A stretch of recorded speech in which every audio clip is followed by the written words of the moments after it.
જામનગરમાં રાત્રિના સમયે રફતારનો ખેર સામે આવે છે કે જ્યાં ગુરુદ્વારા સર્કલ પાસે સ્કોર્પિયો ચાલકે એક્ટિવાને ટક્કર મારી. એક્ટિવાને ટક્કર મારતા બે વિદ્યાર્થીને ઈજા પહોંચી. એક વીજ પોલ અને એક ઘરની દિવાલને પણ નુકસાન પહોંચ્યું છે. મેડિકલ કોલેજના બે વિદ્યાર્થીને ઈજા પહોંચી છે. રાત્રિના સમયે જ રફતારનો કહેર સામે આવ્યો હતો કે જ્યાં ગુરુદ્વારા સર્કલ પાસે સ્કોર્પિયો ચાલકે એક એક્ટિવાને ટક્કર મારી હતી અને જેમાં બે વિદ્યાર્થીઓને ઈજા પહોંચી છે. એક્ટિવા સવાર બે વિદ્યાર્થીઓને ઈજા પહોંચી છે. એક વીજપોલ અને એક ઘરની દિવાલને પણ નુકસાન. વધુ માહિતી સાથે સંવાદદાતા રવિ ફોન લાઈનથી જોડાયા છે. જી રવિ, સ્કોર્પિયો કાર કે જેના દ્રશ્યો પણ સામે આવ્યા છે, ચાલકને કોઈ ભાળ મળી છે ખરી અને વિદ્યાર્થીઓની શું સ્થિતિ છે? બિલકુલ, જામનગર શહેરના રસ્તાઓ પર રફતારના રાજાઓ જાણે બેફામ બન્યા હોય તેમ અકસ્માતોની ઘટનાઓ છે તે સવારે સામે આવતી રહી છે.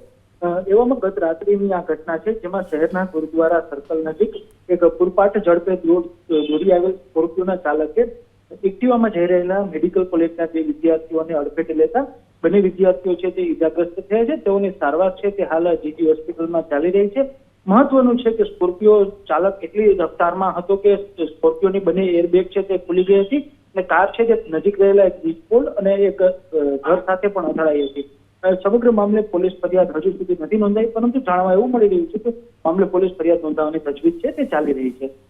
જી રવિ, સમગ્ર માહિતી બદલ આભાર.